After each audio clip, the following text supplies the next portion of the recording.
Hello and welcome to Unbounded Growth, a podcast that challenges you to grow and become a better version of yourself. My name is Marc-alain, and together with my friend Adam, we share thoughts and ideas from the books that we read and how they enhance our personal growth and development. We also host other readers and leaders. We learn from their experiences through our discussions. Our episodes air every Tuesday at 6 a.m. Central Standard Time. Thank you for listening in, and let's grow together. Unbounded Growth. All right. Good morning and welcome to Unbounded Growth. Happy Tuesday. I hope y'all doing great. We are doing great out here in Dallas, Texas, DFW Metroplex. We got some rain on Monday, and that was amazing. We kind of needed it, but it's always in Dallas when it rains, it's always a flood. It's always like, okay, we want the rain. And no. Stop. Don't call me here. My name is Marc-alain Adam, and I'm your host here with my co-host and my good friend Adam Shebindu, who's been going through a lot of sicknesses lately. I don't know what's going on with him, and he still doesn't want to see a doctor. Yeah, How you doing, Adam? it's kind of been crazy. It's just I don't know. I wake up feeling good, and then in the evening suddenly it's changed, and I've been just relapsing during the last 2 weeks, just going back and forth. I went on vacation and then kept coming back from vacation. I just um started getting sick, and now I'm feeling better, more or less. So I was actually planning, like I was telling myself that like this past week on Saturday, that if on Sunday I had woken up feeling any type of way, I will go to the doctor. There was no way that I will keep, because I can't afford having more weeks just like idle. I cannot do that.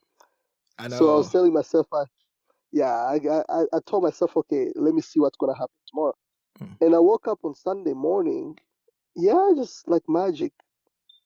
I was not feeling as bad, and I took a lot of vitamins the night before. Mhm. I had, like, tons of vitamins here, like packed in my apartment. So I just took everything: vitamin C, vitamin D.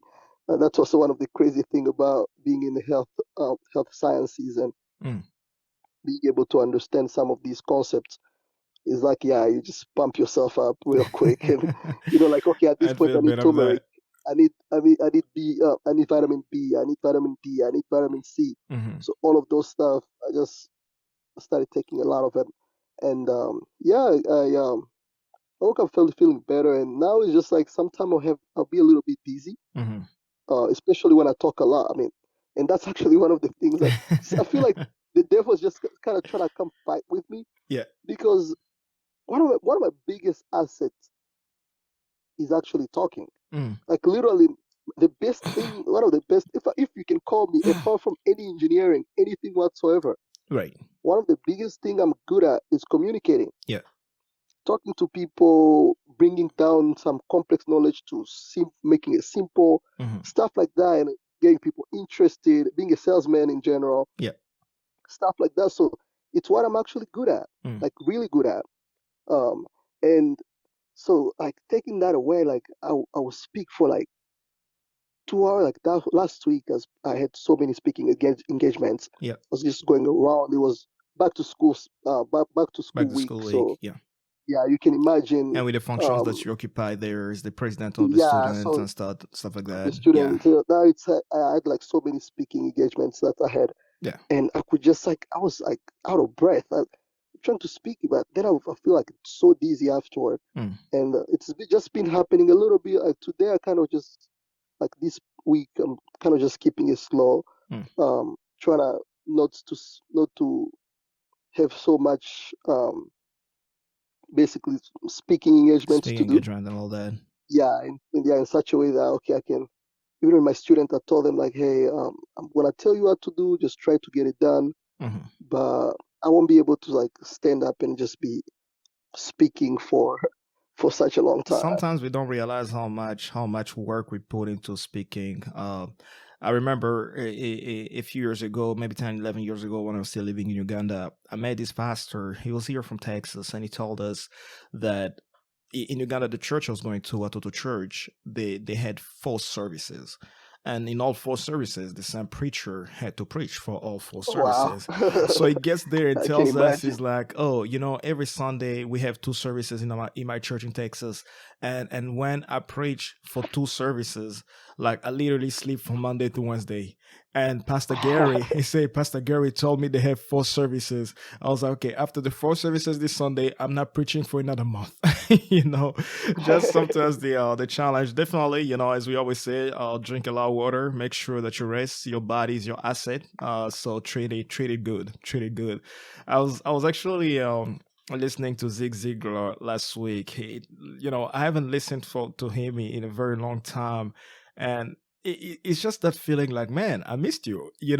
I was going through some stuff. I started biking, trying to stay mainly and healthy fit. So I started biking and jumping rope. I went in a park next to my house, and I was biking. I biked for about I would say about 12 miles, and I came back home and I realized it wasn't a good idea because then I was sore for the whole weekend, just thinking about it. But going back to the Zig Ziglar story, he said if you had a horse, a running horse, a race horse, that was worth $1 million, would you keep it awake half the night and feed it buzz and maybe let it smoke and work it out every day if that horse was worth $1 billion a year? And everybody, of course, in the audience said no. He said, well, what about your body?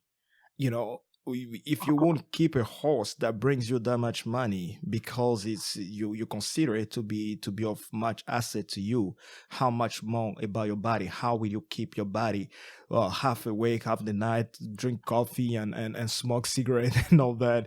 We don't treat our bodies well, and yet it's the only way that we are, this is the greatest asset that we have here, where our soul and our spirit pretty much do all our days down here. Not saying that you don't treat your body well, but for those of us who are still struggling with that, it's definitely something to consider. Yeah, and I think also John C. Maxwell touches a little bit about that on the law of expansion that we're probably Yes. gonna have in the next episode, Yeah. um, where he's mentioning about like just being nice to yourself. Yeah. Be nice to yourself. Like, That's yeah, cut yourself some slack, and it's a yeah, it's very interesting concept that he's using there. it's very In important. Yeah, and it is very important. I'm realizing that even more. Yeah. I can't believe like at the end of the summer is when I'm getting sick, when I'm supposed to just be to hitting be a lot of milestones that I set right, for myself. and then that's But when your I body gives in.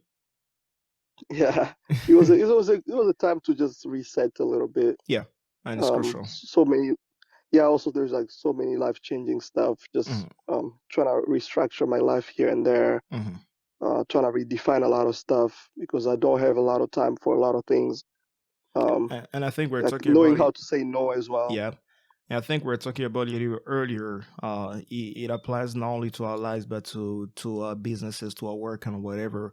Whenever we are the head of an organization, whatever we need to do a lot of the thinking. Sometimes we don't do well. We don't do a lot of thinking when we are working. So sometimes it's really crucial to just subtract ourselves from the work and look at the work from the outside. Look at it, is what I'm doing efficient? Whether it's your schedule, whether it's your school, and everything that you do. I think I had a hard look at myself as well, just juggling between work, family, church volunteering, and especially family with Eden Blaze being as small as he is. I realized that I need to cut off some stuff.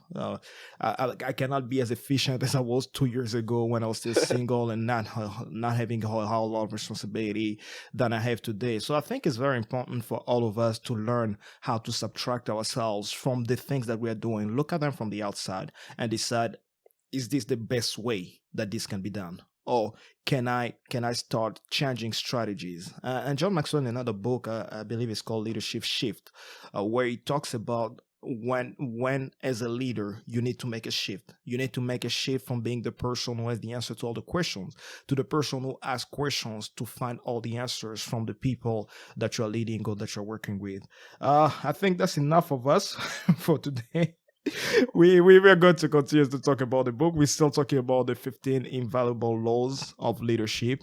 The one question, maybe we haven't done a very good job asking you challenging questions, as we promised that we make sure that we do that from this time on and not forget about it. But the challenging question that I have today, which should probably be the title of our episode, is why are you alive? Why are you here on earth? What is your purpose? What is it that you want to do? What is it that you are doing here? Because we said it before. C.S. Lewis said it that there are two great days in a man's life: the day is born and the day he discovers why. Once you discover why you are born and you start growing in your mission and fulfilling your potential, working in your purpose, it actually helps you to become more efficient in what you do and what you say. It actually helps you even to say no to certain things because they are not helping you moving toward your purpose. They are not helping you moving toward fulfilling your potential. So if something is not helping you moving in the direction which you're supposed to go, then you say no. As I was saying, I was listening to Zig Ziglar, and he says something that always makes me laugh. He say, "Have you realized that people who have nothing to do want to do it with you?" And it's always just cliche that a lot of people, when they have nothing to do, like, "Hey, Adam, do you have anything to do Yeah, this afternoon? Can we meet up?" It's like, yeah. maybe it's not. But when you have a structure, when you have a program, it's easy for you to say, "Man, I would really love to meet, but I can't do it today. Can we do it in a week? Can we do it in 2 weeks?"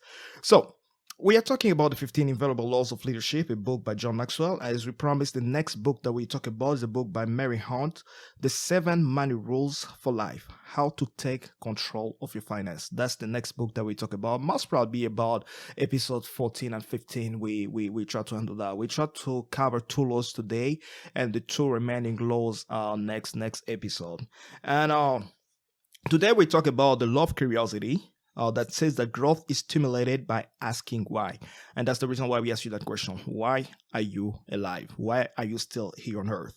And the next one that we talk about is it's hard, law 13. What is that again? I forgot to write the title of the law. Let me check it out quickly. Okay, the law of modeling. It's hard to improve when you have no one but yourself to follow. Was one of the hardest lessons I've had to learn, and we talk about it a little more when we discuss. Even Adam shared with me, which was funny when we first met.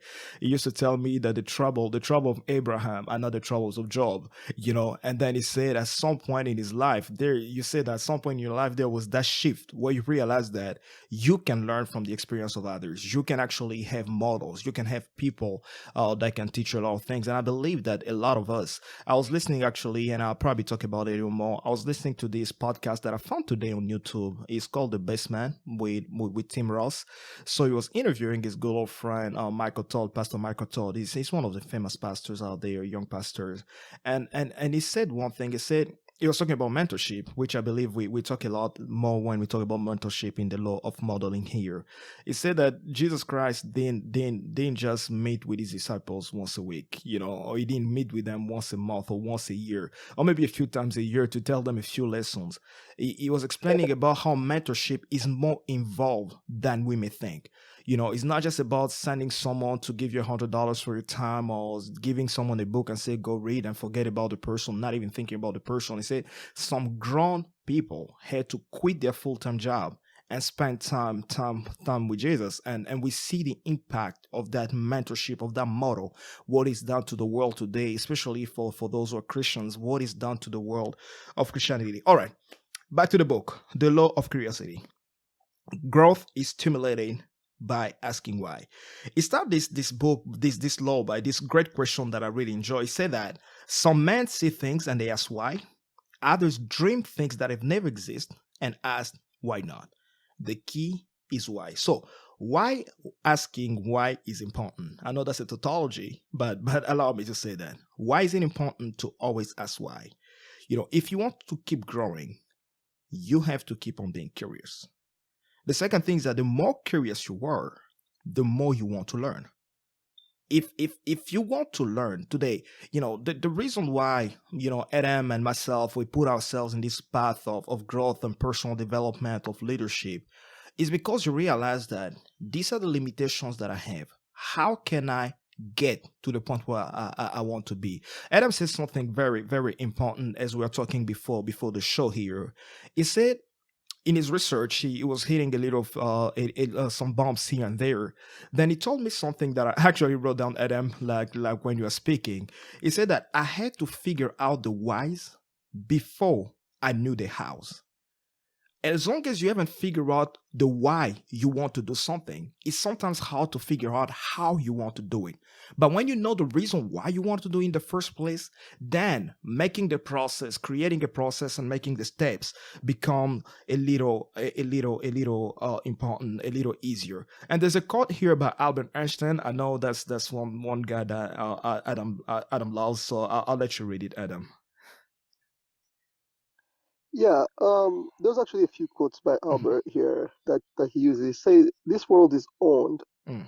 by people who have crossed bridges in their imagination before anyone else has. Mm. And it's a to me, this law is kind of a personal, because this is what pushed me to actually become a researcher. Mhm. There's a actually I speak a lot, and as I said, at the beginning of the show, that I had a lot of speaking engagement, Mhm. and I speak a lot to young kids. I like to just share my story. Mm. As a kid, I graduated from high school as one of the youngest graduates of my class. Mhm. I was top of my class. Thank God for that. It took me a lot of work. Mm. Um, I was top of my class. I was 17-year-old graduating high school, Mhm. kind of valedictorian. And we didn't have all the fancy stuff in Congo, Right. so you just, you get a pat on the back and Mhm. you keep moving. You keep moving. That's life. And then I went to college. Mm. Went to college, same kind of vision, same mentality. Mhm. Graduated to college at 20, graduated grad school at 22. Mm.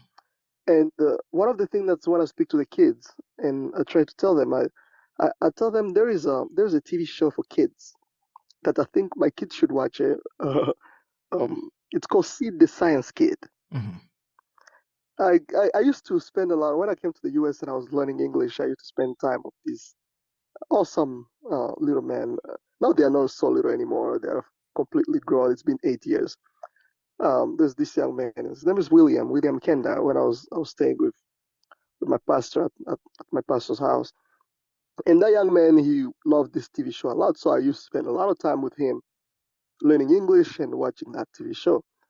And Seed, which is like this kid with this actor in the show, Mhm. in the show, there's a song that's always starts at the beginning of each episode, Yeah. and then at the end there is a question. He Mm. said, "Do you know a kid who wonders to know everything about everything?" Mm.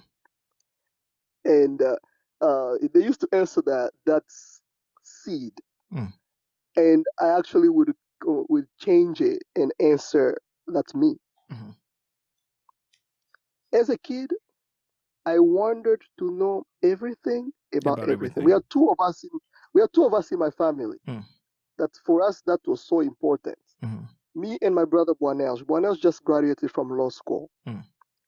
Top to me, Buanel is actually no, not just to me. It's a fact. Mm. Buanel is the top graduate of law school in the entire city of Kinshasa, if not the entire country of the Congo. Mhm. The young man is so brilliant, so smart, so sharp. Mm.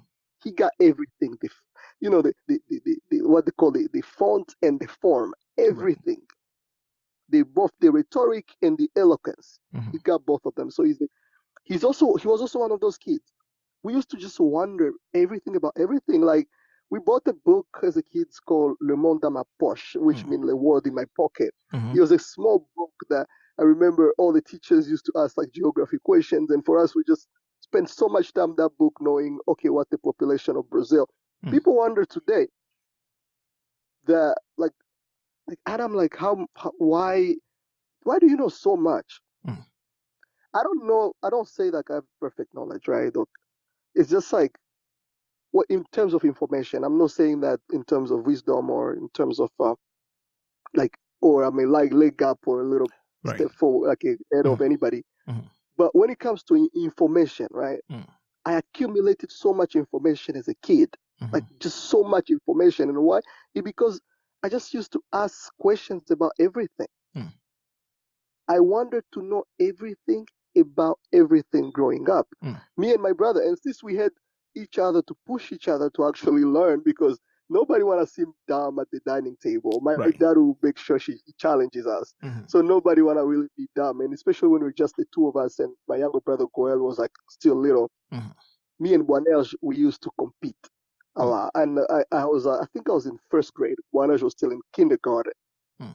We were just competing all the time. Who get better? Who get the better knowledge? And imagine a kindergarten kid. We're talking three. I'm 5.5. Juanel is 3, but we are tackling each other. Mm. Like who would understand better? Who would know like this? We used to have something called récitation in French. Mm-hmm.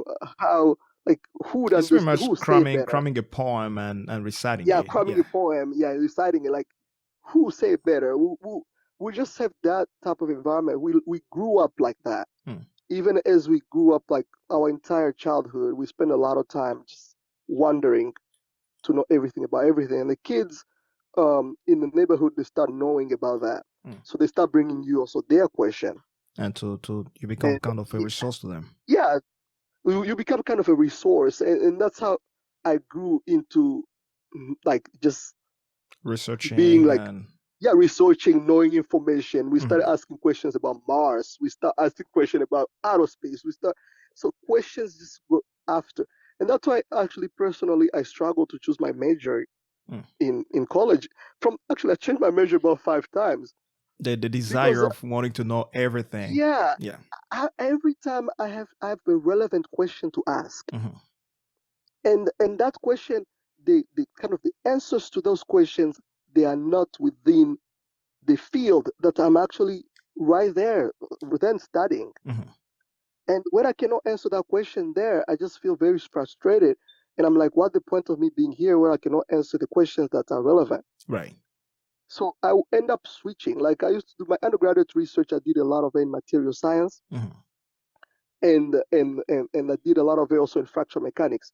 So I used to ask myself so many questions on those two fields Mm. that I was like, okay, at the beginning I was like, yeah, very curious about knowing materials that actually would crack under hail, Mm-hmm. like hail impact to airplane, like what will happen to airplane? Like, have you ever wondered that when you take a flight and you're flying out like really high in altitude there, and maybe there's a cloud and there's a lot of rain, and then things are hitting the airplane? Like, I asked that type of question when I was an undergrad. And I was like, man, like, what if it hails up there? What's going to happen to the airplane? It's actually a real question. It's a whole subject of research. I can tell you what will happen. Go jump in an airplane and find out. Yeah. So I started doing research on like hail impacts On on airplane and things like that. yeah, on airplanes and stuff like Just that. to So I did push out research in that. your question of curiosity. Yeah, my question, curiosity. Then I found it boring after. I was like, all we do, I go to the lab. We have a hail gun. I had to shoot like these materials Mm. with hail. And realize like what the shock that is created in material, all that. Right. So I will study those type of stuff and look at the cracks, and it became so boring. So to just kind of like take it into perspective, this law of curiosity Mm. is the fact that like asking the wise all the time, consistently, it's my culture to me, Yeah. and that's why I ended up changing my A major major and everything. over and over and over. And now I'm actually, if anybody asks me 4 degrees later, I'm actually still asking questions and Mm. I'm still finding new direction. Like, for example, now my questions are more on personal growth and development. Mm-hmm. And now I want to know, like, now I want to know in other aspect of Adam that I haven't discovered before. Mm-hmm. And that is through personal development that I'm actually getting in, and a lot of books. The good things about this is like asked a bunch of questions that you ask. A lot of people have asked them before, and they probably have some version of the answer. Yeah. Like we will see somewhere. I will quote somewhere here where John C. Maxwell is saying that like their questions don't only have one answer. Yep. Yep. Like And most that's questions yeah. have a lot of I answers. have a lot of So answers. Yeah. yeah. And So not and even that's focusing where on a single thing sometimes on just a single thing. Yeah, limits your way of looking at the world. absolutely. And So with mhm. it's kind of yeah, it's kind of where I push my direction a lot. Mm. I'm one of those people really, like I just keep on asking. Yeah. I don't stop asking. It was just to share another bit before we can just really dive into the book, because Yeah. I just want to kind of share this experience as well. When I was in college, it was very hard to be my teacher. Mm. Very hard. I could not believe in you if I think that I can explain stuff better than you. I don't think you are supposed to be there teaching me. Mhm. And I faced this one teacher one day, one year, I think it was junior year in college. I asked so many questions. I always sit in front of class. I'm that guy who either I annoy everybody because I'm asking too many questions and the teacher doesn't have time to go through the lecture, or I'm the guy that everybody likes because the day everybody don't wanna study, like a rainy day like today. Yeah.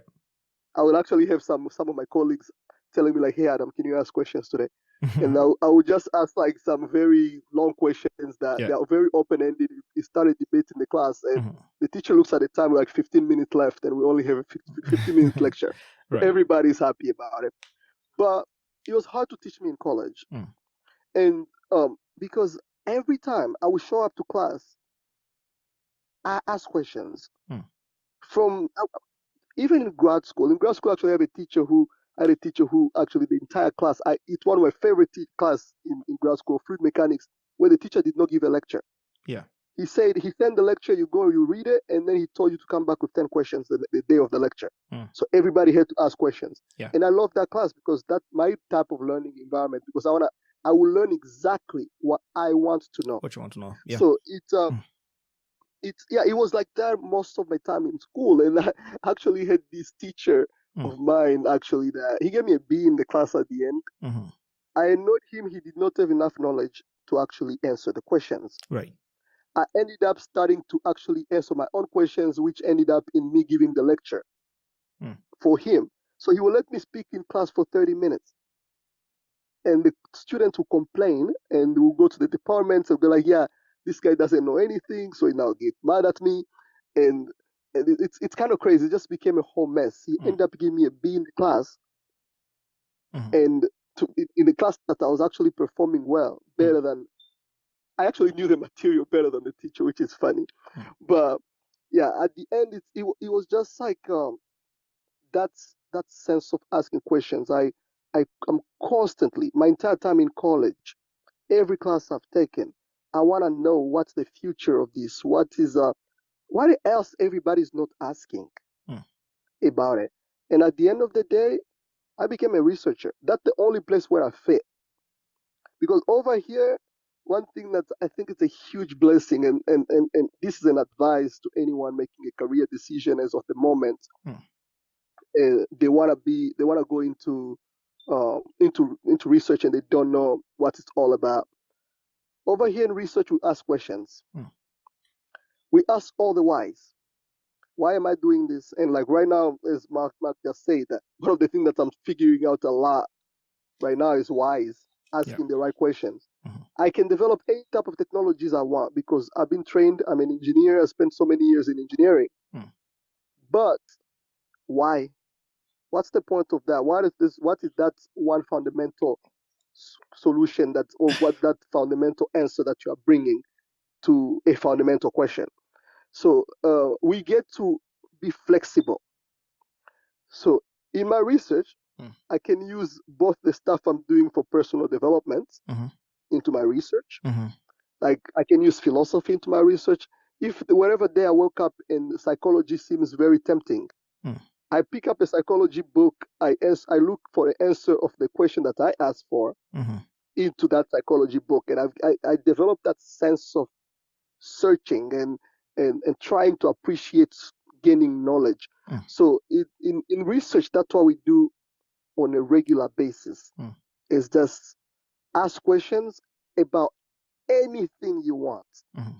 You can ask any question and provide and get an answer and try to find an answer. Seek for an answer, and you're forever asking questions and looking for answers. Absolutely, yeah, and I think that's one of the beauty of questions is that questions do not allow you to continue to expand, to continue to grow, to continue to reach for potential. I think that's even the questions that I personally ask myself when thinking about the podcast and thinking about unbounded growth.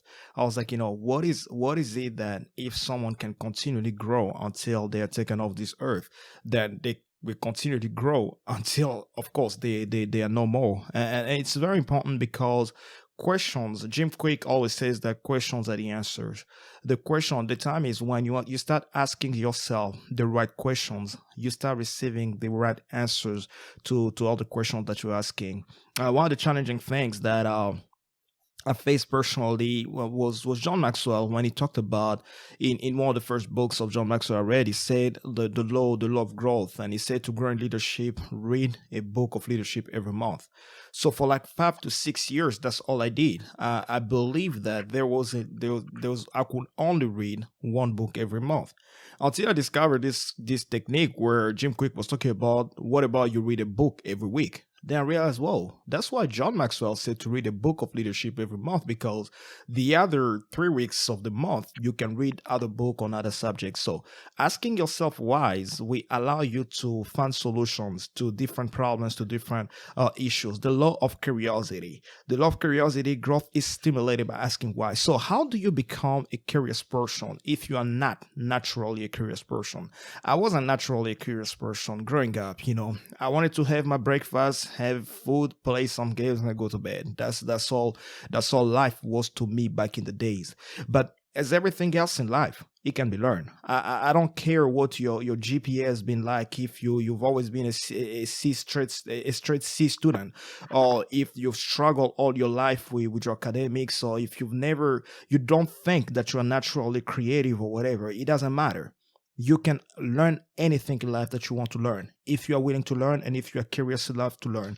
So John Maxwell shares a few things here about how to cultivate your curiosity. The first thing is one I just talked about here is believing that you can be curious. I think everything starts with that. A lot of struggle that we have in life is that we have a lot of these mental beliefs in our head, and I think I was personally affected by that for a very long time, a very long period of my life, where I have a self belief that I was not smart enough, and guess what? It reflected on my grade. It reflected on my life.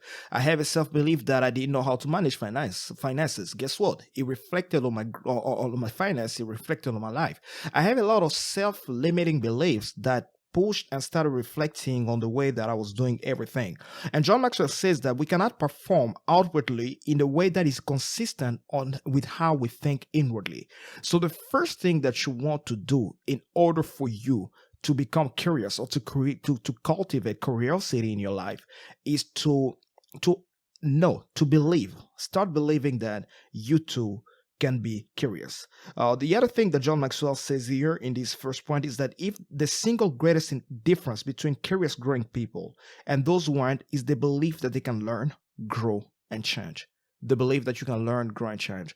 So if you you don't believe that you can be curious, you don't believe that you can learn, you don't believe that you can improve, maybe it's the first point, it's the first question you need to ask yourself. Why not? What is causing that belief in you? I was talking to a friend of mine a few weeks ago, and she was telling me a story. She was like, when she was growing up, her mother happened to be sick. So she was being raised by someone else, a friend to her mother. And every time the lady would tell her something like, you'll never be good enough. Like you always mess up things. So she grew up with that limiting belief, knowing that she'll never be good enough for anything. Even when she did something great, she told me that the voice she always heard was like, I will never be good enough. And she struggled a lot with that. And there are a lot of kids that struggle with that today. And for all the adults out there, Jim Quick says something that I really like. He says that know that your comments to a child today can become their tomorrow's reality. Be careful about how you speak to your kids. And I think we have a lot of that, especially in Eastern Congo where I grew up, where mothers would call their kids names. They call their kids names something like, oh, you stupid one, or something like that. And sometimes we don't realize that our opinion become the limiting belief for the child. As he grows up, he believes in it so much that he actually stops him from doing the things that he needs to do. So why are you not curious? Maybe that's the first question you need to ask yourself if you want to cultivate your curiosity, and just know that you too can be curious. The second one, Adam? Yeah, the second one, he's saying to have a beginner's mindset. Hmm. This is a very important thing to actually have in life. And it even goes back to, I can even track it to Jesus, that says that let the little kids, the little one comes to me, and I want people to have the spirit of those little ones. Right. And this is what it is. Every time feeling like a kid, every time pushing yourself so hard and asking yourself those questions, like those little kids, the things that everybody else is calling stupid. Those are the type of question that you should actually be asking yourself. It's so insignificant. I think there's Marc-alain has consistently mentioned this actually on a podcast, and this past week actually in my speaking engagement I was using it a lot. I think it was a quote from Zig Ziglar.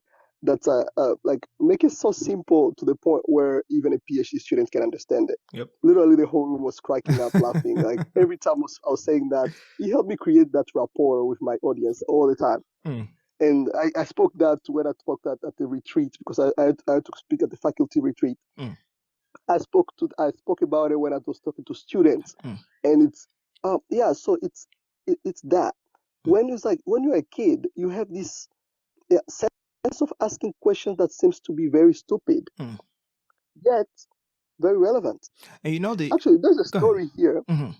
Yeah, there's a story here that John Maxwell is sharing, and it's actually made me think of one of my friends. Her name is Grace Chirezi, and she's very much this type of kid, like very much so. He said here he's just basically telling a story, and he's saying people with a beginner's mindset approach life the way that a child does, with curiosity. They are like the little girl who kept asking her mother question after question. Finally, the mother cried, "For heaven's sake, stop asking so many questions. Curiosity killed the cat." After 2 minutes of thinking, the child asked, "So, what did the cat want to know?" I And think that's that actually, my friend, I have a friend actually. She would literally and definitely speak in this way. Like my friend Grace would exactly speak that way. She would go like, okay, now that all is said and done, everybody's quiet. Now, what the cat do again? Like, what did we miss here again? And right. and it's that spirit, having a beginner's mindset, asking the question that everybody else thinks are dumb. Right. And I think Usually, go ahead. Yeah, usually those questions create a foundation for you to acquire bigger knowledge. Because if you don't understand what are the ABCs, there is no point for you to understand trigonometry or algebra or even worse, calculus. So you have to be actually able to understand the ABC. So those kids like question, don't kill the kid inside you. Like all of us act stupid at certain point. You find yourself in your room jumping on your bed. It happens to the best of us, but excuse me, it happens to the best of us. And when it happens to the best of us, we have to make sure we leverage those moments, those questions, those curious time that we can take and actually make it to something more important, if I can say. And I think the point I was trying to add to what you're saying, Adam, the opposite of when we lose our curiosity, the curiosity of the child within us, is that we stop growing. If you ever get to a point where you believe you know, that's when you stop learning. When you start believing that I no longer need to ask myself questions, I no longer need to ask the people around me questions, that's when you stop learning. I've personally always believed that if you want to get to know a great deal about people, ask them questions.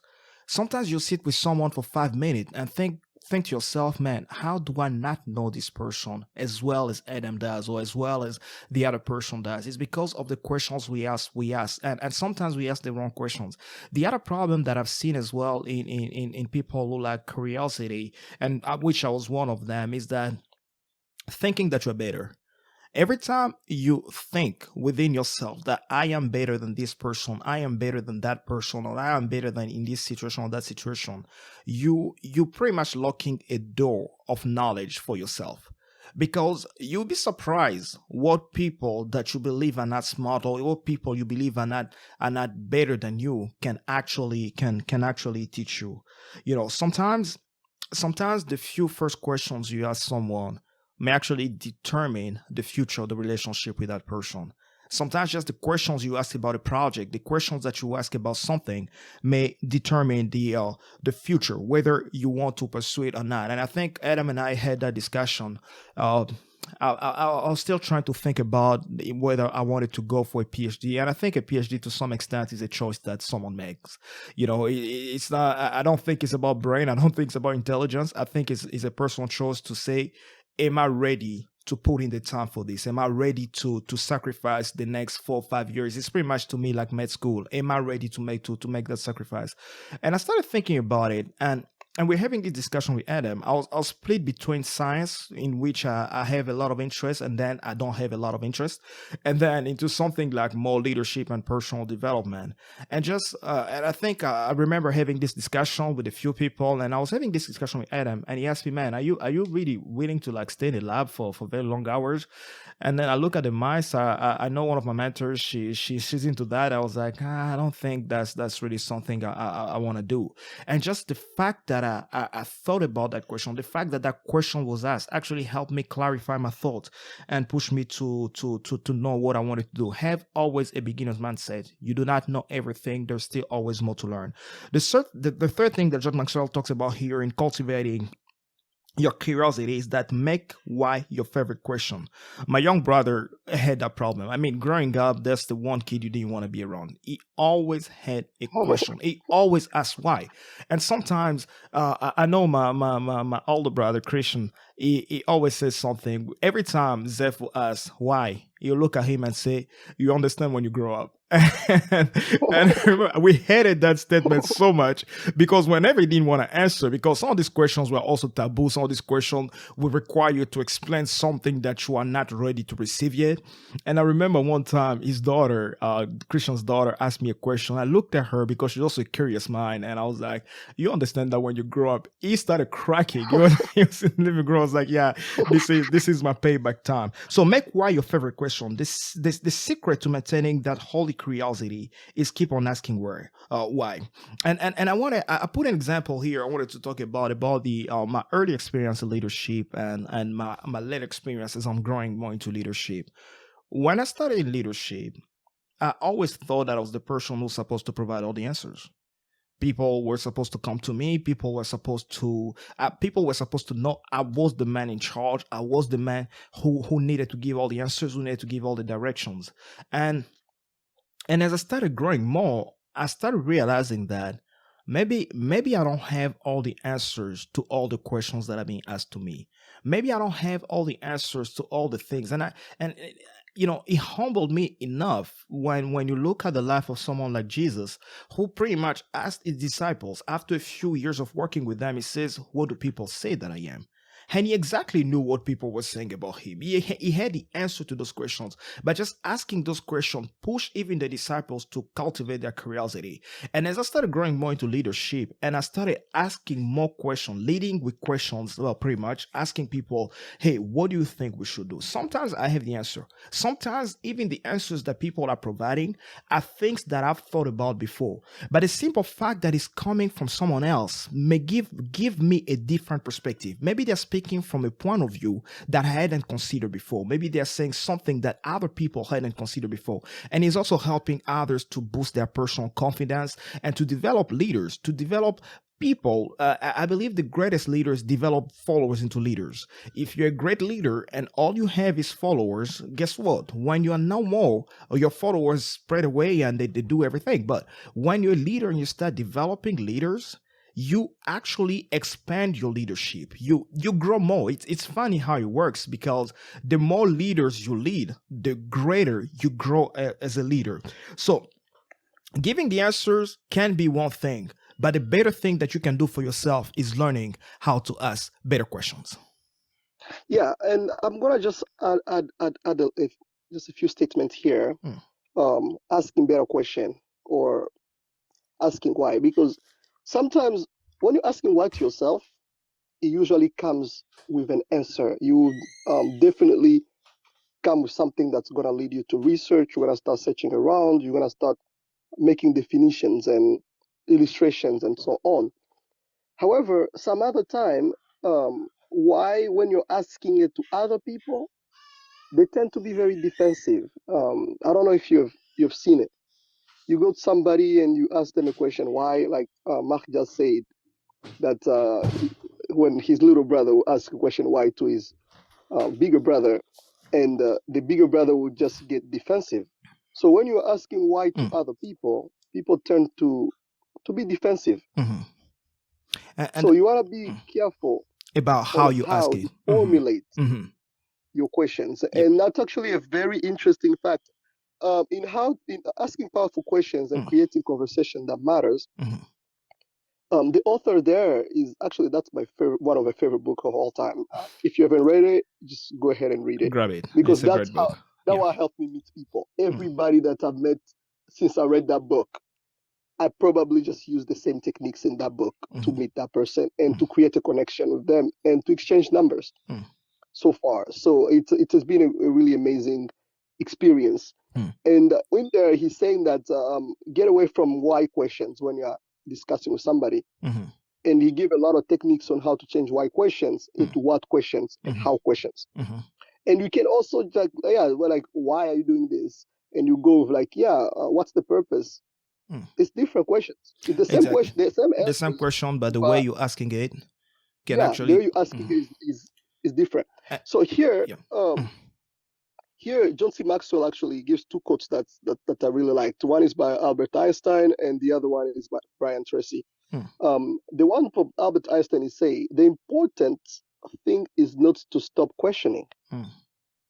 Curiosity has its own reason for existing. One cannot help but be in awe when he contemplates the mysteries of eternity, of life, of the marvelous structure of reality. It is enough if one tries merely to comprehend a little of this mystery every day. Never lose holy curiosity. In other words, keep on asking why to yourself, as I just mentioned it a little bit. When you're asking why, ask a lot of whys to yourself. But now Brian Tracy gonna come and clarify this. So you're gonna quote again Brian Tracy now here, where he say a major stimulant to creative thinking is focused questions. There is something about a well-worded question that often penetrates to the heart of the matter and triggers new ideas and insights. For example, instead of asking why, start asking what's the purpose.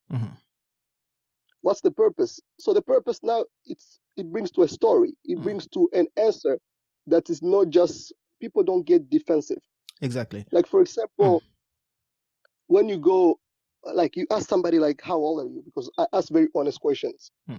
I straight up come, I don't ask complicated, I just ask you, how old are you? And then you go, why? And to me, it actually put me in a very defensive position. And I think it does for everybody, especially most people, like when they hear why, they put on their defense, and it's kind of hard to penetrate that. I get very defensive. Actually, I would tell you that I don't answer to why questions. Like, what do you mean why? Because why is a philosophical question. It can have. I can Oh, write a you mean whole it, essay it as can to be a philosophical question. yeah, yeah. It can be a philosophical question. Yeah. I can write to you a whole essay as to why I want to know your age. Mhm. But can you rephrase your question? Or if you don't just want to say your age, you can just tell me that you don't want to say your age, and I'll get it. Mhm. Like so. I get very defensive when people ask me why, and especially when the answer is not um, it's not just like physically induced. So it's not something that's very tangible for me to give. And it's funny because I used to also get very defensive every time someone asked me why, and over the years, especially reading from a book like the How to Ask Powerful Questions, and just learning about communication and all these other aspects of leadership. Sometimes the way to answer why questions is to rephrase the question. When someone, and some people ask you tricky questions, it's just like, is this good or bad? And I'm sitting down there. I'm like, okay, if I say it's good, then they will swing in this direction. If I say it's bad, then they're swinging in this direction. Then one answer a mentor of mine told me how to answer questions like that, tricky questions of why. Is like, ask the person, what's the intention? What is, or give an answer like, it depends. It depends on what? Well, it depends on what you're trying to know. If you're trying to know A, B, C, D, then you have this answer. If you're trying to know this other aspect Absolutely. of things, that you know this answer. And we see even Jesus Christ using that technique powerfully. Like, people will ask him questions, and then knowing, of course, he was God, he was kind of all knowing, but knowing the intents of other people or where the person is coming from, he will rephrase the question, ask the question back to the people, and people will sit down there, like when they wanted to stone this woman that was caught in adultery. They come and they say, well, the law of Moses say A, B, C, D. What do you say? And then he returned the question like, so is anyone here who has never seen? And then the person start thinking more about the question. So most of the times when people ask you something you're not comfortable sharing, try to flip the question in a way that puts the person in a position to explicitly say what they're trying to know. The fourth thing John Maxwell says, and he talks about 10 things here. We try to get through it. We're already 50 minutes into the podcast. It's funny how fast time flies out here. He says spending time, and I don't think we need to say a whole lot about this. He says spend time with other curious people. And I think we discussed about this before, the power of your circle, your inner circle, the people that we spend time with. I was having this discussion with a friend the other day, and there's one thing I always like to say, one thing I always like to maintain. I like talking to everybody I meet in life. I don't think there's anybody who's lower than I am. I don't think there's anybody who's dumber than I am. I don't think there's anybody who's lower than the level where I stand. It's my opinion. We may not agree with it to some extent with anybody, but that's just the way I look at the world. And I don't like to treat anybody being lesser than myself. On the other hand, there's something that I'm very careful about. I'm very careful about who I spend my time with. I'm very careful about who gets to invest and who spends their time with me, because I believe, as I said a few weeks ago, that who you spend your time with will greatly influence the way you think. And the way you think will greatly influence the things that you do. So spending time with more curious people will help you develop that aspect of curiosity. The other thing that John Maxwell talks about here, the fifth point, is that to learn something new every day. Wake up with a determination to learn something new every day. He talks about a few points here. He said the first thing is that you want to wake up with the attitude of openness. Oh, I'll rephrase that to say, every time you go somewhere, every time you meet someone new, keep your attitude of openness. And I know sometimes that is hard because of the stereotypes that we carry around other people. You meet a Muslim, you have a certain stereotype in your head. You meet a black person who's probably not going to college, you have a certain type of stereotype in your head. You meet a white man with bald head, you have a stereotype in your head. And those stereotypes sometimes stop us from learning the things that we can learn and we can benefit from the experience of other people. So always approach life, always approach other people with an attitude of openness. The second thing he talks about here is say keeps keeps your ears and eyes open as you go through your day. Don't just allow your day to happen to you. Take charge as much as you possibly can. The third one, which I think is one of the most crucial ones here, for me at least, is a reflection.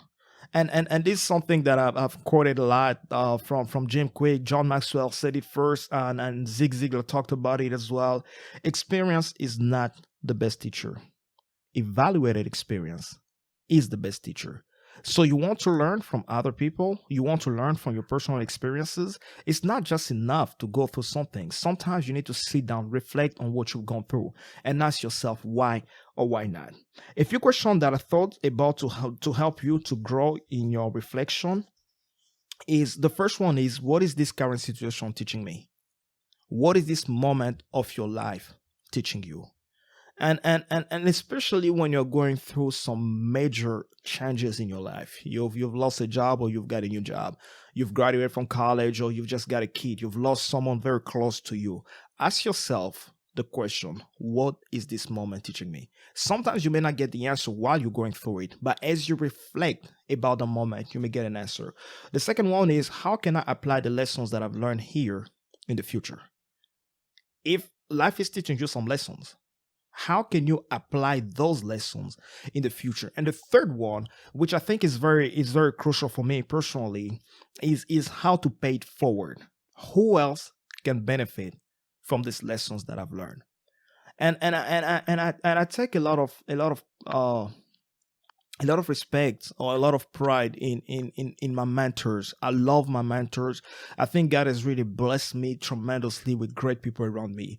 And these are people that you may not know. They're probably not on TV. They've probably never done anything that may attract your curiosity. They're regular people walking regular lives, but the advices that they've given me have actually helped me to lead and live a better life. What can I learn from this that someone else can benefit from? And a lot of mistakes that I avoided personally in life, a lot of things that I could have done wrong, I avoided them simply because someone told me, Mark, look at what I learned from my experience from this year to this year, or when I went to college, or when I was pursuing my PhDs, or whatever I was doing. This is what I learned. And from their experience, it's actually helped me to move forward and have a different experience. Adam? Yeah, and this is actually why I think that what you just mentioned is the reason why I think that maybe we might have to push the law of modeling Mm, for actually the next episode, because mm, there is like just so much to say mm, about the importance of having a mentor mm. that I don't want to squeeze in 10, 20 minutes, trying to put all of it, like cram it in there. Yeah. Curiosity is great. Mm-hmm. Curiosity, because curiosity is what changes the world, actually. Mm, Curiosity is the reason why we have a cell phone. mm, Curiosity is the reason why we have laptops. We have good stuff around us. It's because somebody was curious enough to ask the relevant question. The next part, or the number 6 on how to grow curiosity, or how to develop the spirit within you, mm, is partake in the fruit of failure. So in this case, he's talking about the bad experiences, mm, the time where you had to work on, like, for example, my aspect of things is like, um, I have to work on over an experiment. I think, at least in research, 97% it doesn't work. mm.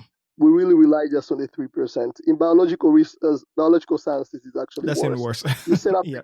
yeah, you set up a great hypothesis. You think like, yeah, man, like I I asked the right question, Mm, and then whenever you run the experiments, the data actually is showing you that, yeah, you are far from actually even being right. So you have actually to re-ask the question. mm, So you start asking, like, why is this happening? mm, And in case, instead of just beating yourself down, yeah.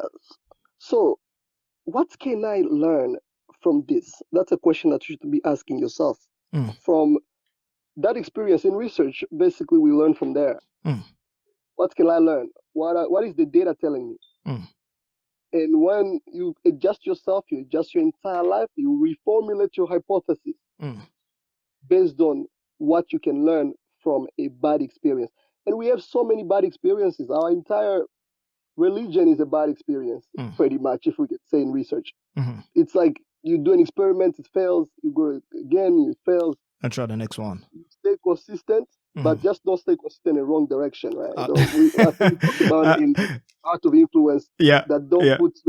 don't fish in the wrong In the wrong pond. direction. The wrong pond, yeah. Yeah, And yeah. I So think that's, don't fish in the wrong direction. yeah, It's very important actually for you to not keep just going the the wrong direction and feel like you're gonna do something great exactly. from that. Mm. Apart from that, you have to ask kids, how can I grow? Mm-hmm. Am I growing?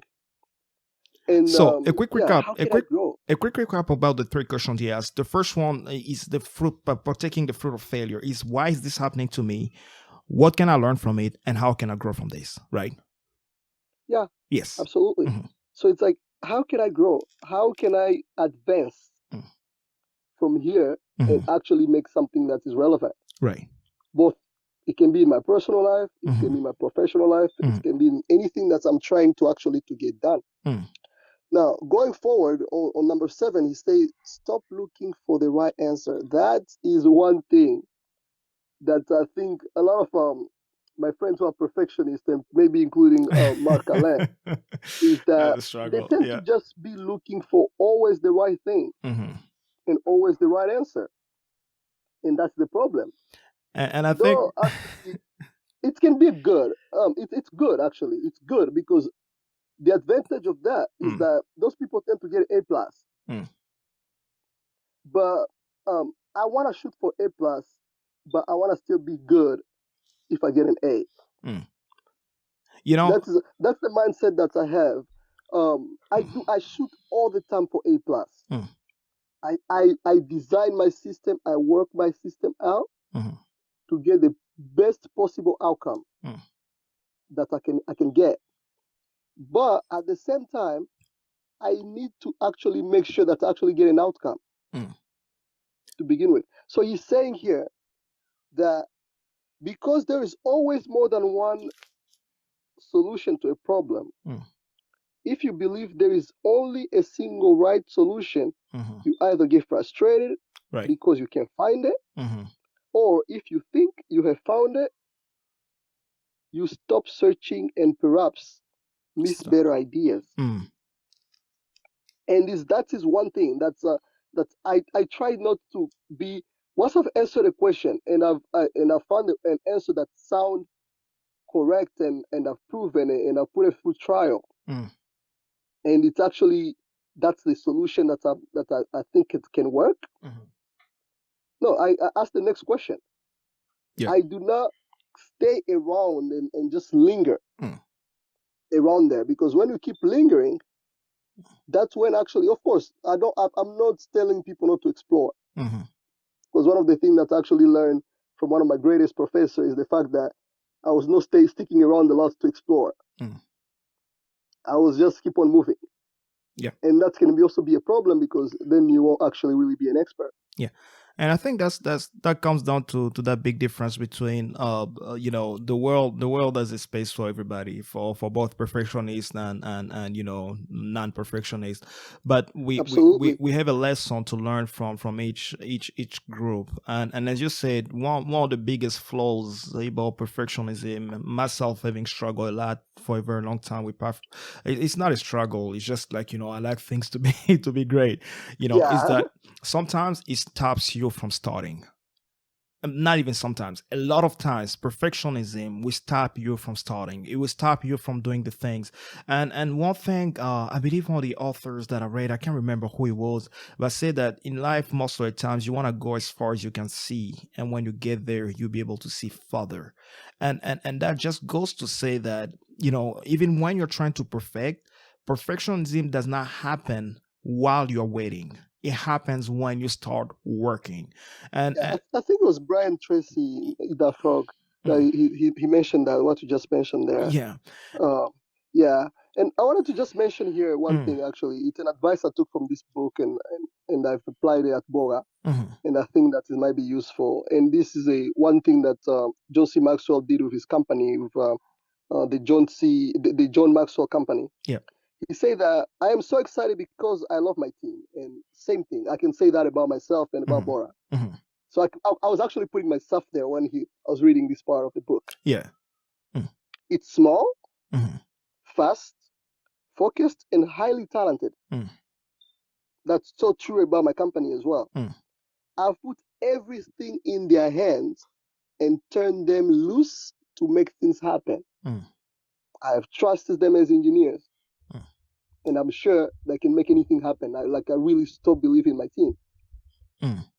And I've told them that I want them to come to work every morning convinced that there is a better way of doing everything they do, determined to find out who can help them learn to do it, Mm-hmm. and ready to make things better than they've ever been. Mm-hmm. And they are doing it.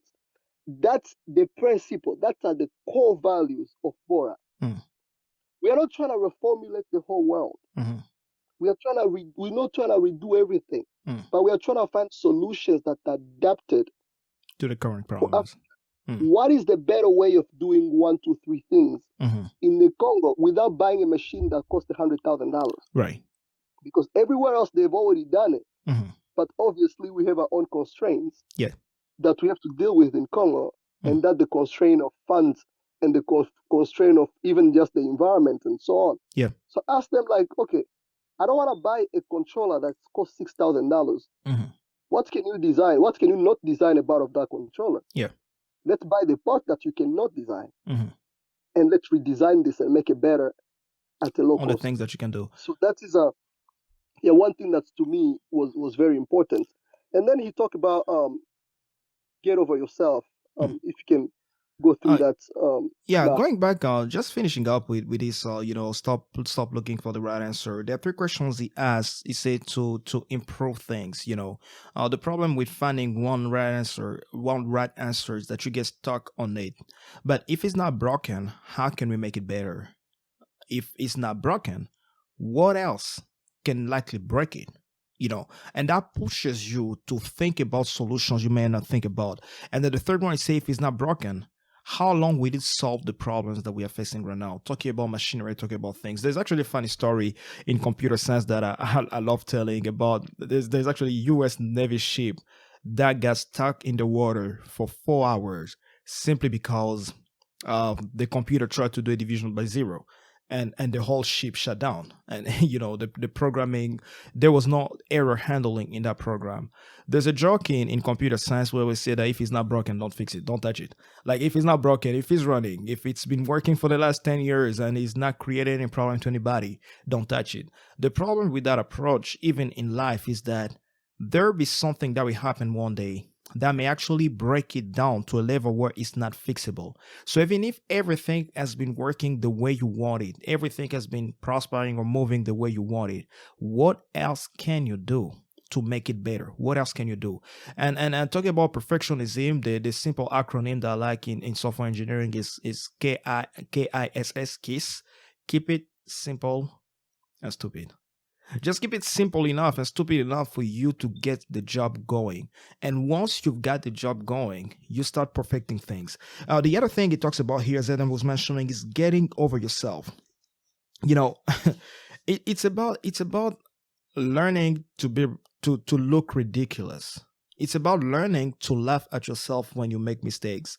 Roger Von Orch says this: if we never tried anything that may make us look ridiculous, we'll still be in caves right now.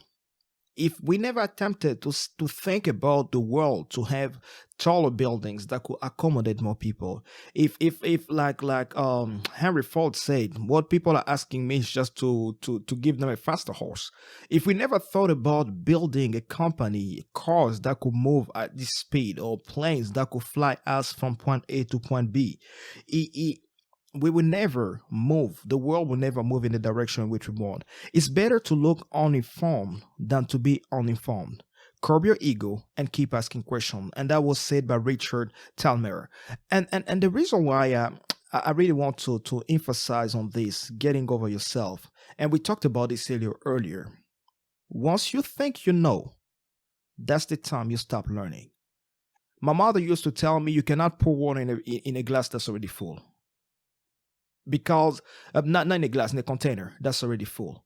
At some point, if the container is closed and you try to poke a little hole on top of the container and you try to push more water in it, what happens is that the pressure bursts out. The pressure will burst out the whole bottle and you won't be able to use it for anything. So she always said, learn to empty yourself. Learn to empty, like to come to people and appear sometimes as if you do not know anything, because you never know what you may learn. There'll be a little thing that you learn that you've never heard and that you'll be able to learn. And that's why I encourage even people to, when you read a book, don't just read a book once, try to read it twice. I hate doing that. But I realized one thing as we are going through this book. These books are books we've read, and as we are going through them, you realize that there is this lesson here that I never saw before, and it applies the same way even when you're asking questions about yourself, going back to the drawing board and asking yourself, is there anything else that I've missed in the design or in the thinking of these? The next two are kind of a little bit related, but unrelated at the same time. The first one is get out of the box. The ninth point on how to cultivate your curiosity is get out of the box. Thomas Edison, which was, the reason why we have light in our houses today. He said something that I thought was very intriguing. There are no rules around here in his company. He used to say, we are trying to accomplish something. Thinking out of the box is one of the most uncomfortable things you ever do for yourself. Thinking out of the box is easy. Getting out of the box of your comfort, it's extremely challenging, and sometimes so challenging that a lot of us do not do certain things simply because we do not want to confront the uncomfort that there is outside of our comfort zone. And I think that's one of the reasons why a lot of people are not into public speaking. A lot of people are not into writing. A lot of people do not have the courage to get out of their shell and do something that they never thought was possible. A lot of people have companies and music dying inside of them simply because they are not ready to get out of their comfort zone. But we talked about this before. Growth never happens in your comfort zone. The only place where growth happens, the only place where growth can happen is outside of your comfort zone. Adam? Yeah, and actually, that's when you think you want to get out of the box, you become, as we said, you become above average, way above average. Mm-hmm. Everybody else, the reason why they are all can be identified as the same, or they are all put in the same class, is because they all almost have the same way of thinking, the same mentality, they all can be put in the same box. I usually get in trouble with all my friends when they go ahead and start telling me, like, I do that with everybody. I'm like, no. If you do that with everybody, then we can be friends. Because there shouldn't be everybody here. You have relationships that are different with everyone. You don't have the same thing. So it's the same thing of like, get out of the box. And here he's quoting actually Brian Tracy, actually author Brian Clemmer, and he's saying one of the keys to abundance is having a solution-oriented mindset. The average person thinks of himself as positive, but he's not solution-oriented. They're not trying to come up with something new. Right. They're not trying to solve their system, their problems. They are not trying to, and even when they're trying to solve their problem, they just try to make a solution that everybody else just makes. Already is there. Like, okay, yeah, like for example, oh, I'm hungry. Okay, what the next thing next to me right now? Okay, there's a McDonald's. Okay, let me just spend $10 over there. That's basically most of the average mind. You just see something, you see the solution, which is not wrong. Which is not wrong. But when your mind is actually now trying to think in a different way or trying to push in a different aspect, you start having other solutions. You start thinking in terms of long term instead of short term. Yep. You start looking what's sustainable, what's not. Am I always getting hungry at this time? or not. You start getting like you start getting like curious about stuff. Mm. And of course, I mean, when you're hungry, usually like don't get a lot of curiosity when you're hungry, right? You just You want want to to eat. fill your And stomachs. Yeah. yeah, so yeah, so eating is probably like not the best example here, but like yeah, especially like that's I was actually talking to Grady this morning, Mm. and Grady is our Bora scholar, and I was talking we were just discussing, and we were having a problem with finding parking on campus. Like Mm. it's first day of school, we got there late because it was raining and everything in the morning. Like our boss canceled the meetings. The meetings were virtual and everything, but we showed up because I mean, yeah, we are the dude who loved to be there. Right. So we drove to campus and we get there with like we didn't find parking for like 25 minutes driving around. And we go and I told him, you see like other people's problems. First world problems. Yeah, you see the problem that you face when you're not facing the problem of being hungry. Exactly. Yeah. So it's yeah. Now you start thinking of other solutions. You Mhm. start pushing your limits to getting out of the box. To getting out of the What are the other box. things? Mm. Yeah, really get out of the box, Mm. and that becomes like something very important. And to just kind of like wrap this up, there's actually one of my favorite parts is enjoy your life. And the last one, Um, that's the 10th point to developing your curiosity in your life. yeah, Mhm. actually, you'll be surprised where in French there's a term that's called aventurier. Mm. Aventurier means an adventurer, like I mean a guy who's usually like there's not he doesn't take a lot of things seriously in life. He doesn't have a plan. It's pretty He much doesn't out have a there plan. He for just adventure. yeah, Columbus, Yep. Columbus for America, and all the explorers that went onto Africa. All of those guys, they were not really like very serious people in Europe. They were not the elite. They were just some dude that were just curious to go find out Mm. like what else is out there. Mm-hmm. Are we alone here? Yep. Like what else comes out of there? Mm. And you'll be surprised when you are doing stuff for fun what you discover out of it. Mm. So everything doesn't have to be learned when like in failures. Yeah. A lot of good stuff in life you find them when you're enjoying yourself. Mm. You go like, oh wow, like I mean, I guess the person who discovered that sugar cane are good and we should make sugar out of them. Mm. It's like, oh yeah, you tried it for the first time, like probably like wandering around and Mm. you just try it for the same first time. You're like, oh wow, this thing tastes really This is good. actually Like good. Yeah. let's keep going. Mm. That's actually good, and it's just like that. You can discover so much when you're having fun. Mm. I do that in research. Yeah. I always have keep a positive attitude all the time. Mm. And apart from the positive attitude, I go there with a spirit of having fun. Mm. I write every email that I send when it's related to research. I write to everybody a sign of research is fun. Mm-hmm. Let's have fun. Yeah. All the speech I spoke about research last week, I was just like, yeah, this is fun, Mm-hmm. and keep on having fun. Mm. Because when you're having fun, you can also see something that are not just coming out of frustration. Because some frustration can actually lead you to roadblocks. But when you're having fun, you keeping positive, you're enjoying life, Mm-hmm. and you're taking breaks, which I'm trying to learn now. And you're just exploring other venues and just have fun in life. That really can really play a lot of can be really important. And that's very crucial. Learning to enjoy life, learning to have fun in this life. There's a lot there's a lot of trouble in life to be too serious about life, you know. And I'm not saying that you shouldn't be serious about your goals, you shouldn't be serious about the things that you're doing, but also learning to have fun in them, learning to enjoy life. And this goes a long way again to say about careers. There's this gentleman that I follow on YouTube. His name is Nabal or something. Is from Indian descent, but is in England. He lives in Great England, and he went to med school.